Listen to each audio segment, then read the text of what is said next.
Olá, amigos. Gostaria de compartilhar com vocês hoje a história de Jonas. Muito interessante, está no Velho Testamento, que conta a história do Jonas, que ele foi instruído por Deus para ir à cidade de Nínive e lá cumprir uma determinada tarefa. Só que ele, ao ouvir, não quis atender à solicitação de Deus. Então ele foi até o porto da cidade, escolheu um navio que iria para o lado oposto à cidade de Nínive, na verdade, cidade de Tarsas. Pagou a sua viagem, entrou no navio e foi para o porão. O que ele fez no porão? Dormiu. Com o decorrer da viagem, o mar entra em fúrias.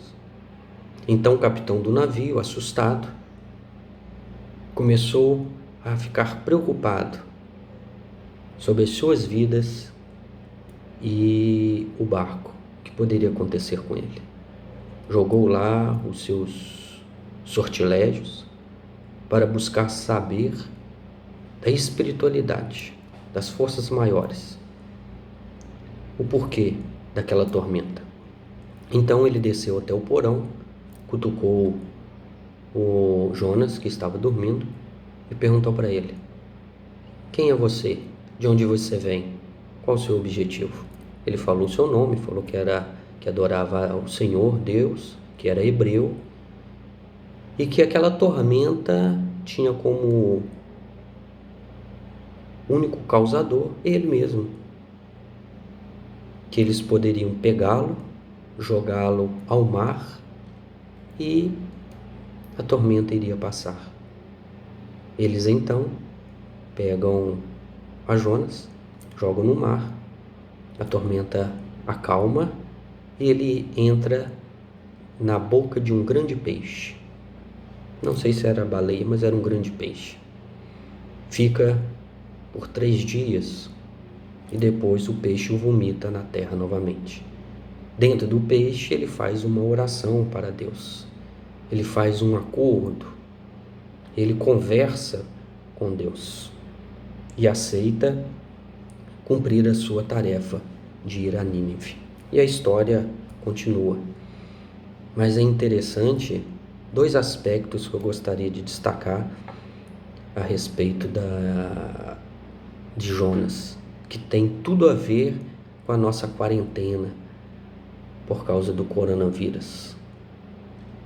Ele entrou no barco de forma honesta, pagou a sua tarefa, pagou a sua passagem e foi para o porão dormir. Mas, ainda que ele não quisesse, ele interferiu na vida das outras pessoas. Porque quando ele foi jogado ao mar, a embarcação continuou a sua jornada e não interferiu mais na vida das outras pessoas. Que símbolo isso traz para todos nós? O símbolo de que, ainda que não queiramos, nós influenciamos a vida daqueles que vivem conosco. E a vida deles influencia a nossa vida. É uma interconectividade entre a nossa vida e a vida do semelhante. Ainda que nós falemos: eu vivo só, não preciso de ninguém, não peço a ajuda de ninguém. Lembrando, ninguém estaria vivo se não fosse a intervenção paternal e maternal, os cuidados enquanto criança. Qualquer criança recém-nascida, deixada por conta própria, vai morrer. Então nós precisamos. Nós hoje temos o feijão, o alimento que sorvemos no almoço. Não fomos nós que plantamos, não fomos nós que cultivamos, que colhemos, que ensacamos e que estamos alimentando. Alguém fez isso. Muitas outras pessoas fizeram. Eu tenho dinheiro, eu paguei. De onde veio esse dinheiro? Como você conseguiu? Se não na relação de prestação de serviço ou da venda de algum objeto a um terceiro. O dinheiro não fomos nós que criamos, apenas o utilizamos para a nossa satisfação e para a nossa sobrevivência. O que isso tem a ver? Se eu não cuidar de mim em prol do meu semelhante, ainda que eu não queira, em contato com ele, eu posso transmitir o vírus. Um vírus que é tão pequenino que a olho nu nós não conseguimos enxergar. Somente através de microscópios eletrônicos muito avançados, que é um outro símbolo muito interessante que me reporta ao livro Pequeno Príncipe, o essencial e invisível aos olhos. Nós estamos em guerra com um ser invisível. E essa invisibilidade vem nos trazer à mente, à nossa consciência, a importância da espiritualidade, que muitos também não acreditam. A maioria não vê, mas que interfere na nossa vida, assim como nós interferimos na vida dele, porque nós fazemos parte da espiritualidade. A espiritualidade está em todo lugar. Enquanto espíritos, estamos na carne, mas poderemos não estar como não estávamos antes de reencarnarmos. Então, é uma lógica muito simples e que vem trazer para nós, assim como disse Emmanuel na introdução do livro Jesus no Lar, Nosso Lar. E ele diz assim: o mundo precisa do espiritismo, o mundo precisa do espiritualismo, mas o mundo precisa muito mais de espiritualidade. Espiritualidade é a fraternidade, é a compreensão das relações, das forças entre nós e a natureza. E a natureza, lembrando, nós fazemos parte dela. Não são só as plantas, o ar, os rios, os mares. Nós somos integrantes da natureza. Na verdade, lembrando Camille Flammarion, somos seres marinhos vivendo em terra firme. A composição da nossa lágrima é idêntica que tem nos mares. Disse ele, esse grande cientista da época de Kardec, no livro Deus na Natureza. Se chorássemos, pudéssemos fazer um volume de um aquário com as nossas lágrimas, qualquer ser marinho sobreviveria tranquilamente ali. Então, no processo da evolução, nós somos seres marinhos andando em terra firme. Então, trazemos dentro de nós a composição da água salgada, tanto quanto da quantidade de água que é proporcional à quantidade de água no planeta Terra. Tudo é uma coisa só. Somos apenas um. E nós interferimos na vida alheia. E esse vírus veio trazer isso à tona.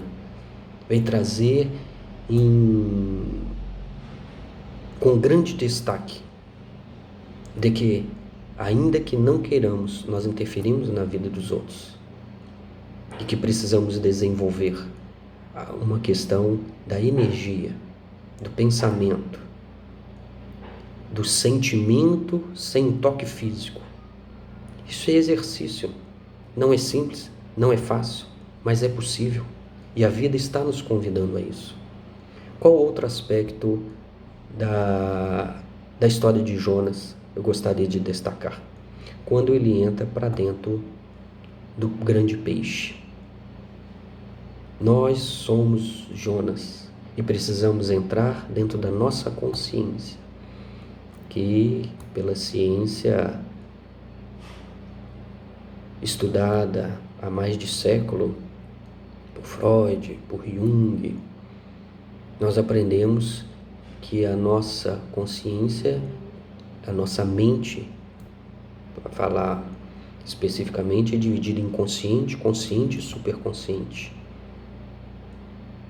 E nós precisamos entrar dentro do nosso inconsciente, porque ele sempre está querendo nos trazer alguma coisa, através de símbolo, nos ensinando, nos direcionando em algum caminho, que por ora ele sente que é equivocado.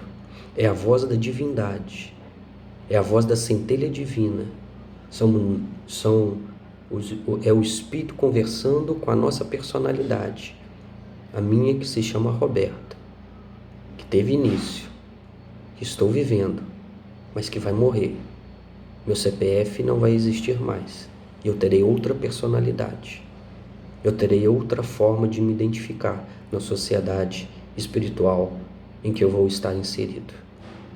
Então, é fundamental entrar para conversarmos com Deus. E conversar com Deus não é só falar, é também ouvir, porque é um diálogo. Então a gente precisa falar. Na verdade, nem precisa falar, a gente precisa sentir. A gente precisa silenciar. Para quê?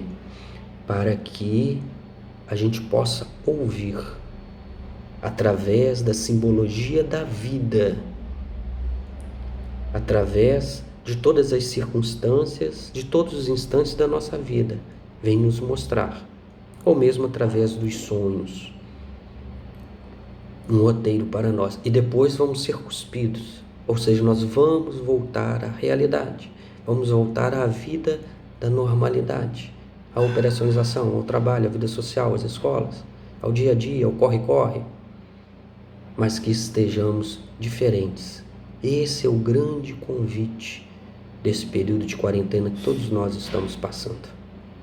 Entrar para dentro de nós e depois voltarmos ao mundo. E ainda que ele seja o mesmo, repito, nós haveremos de ser pessoas diferentes, porque fizemos a grande viagem interna. Encontramos lá o reino dos céus. Encontramos lá Deus nos aguardando, para que dentro da espontaneidade, da compreensão e da fidelidade, nós possamos cumprir as nossas tarefas. Primeiramente, diante de nós e segundo, diante do nosso semelhante.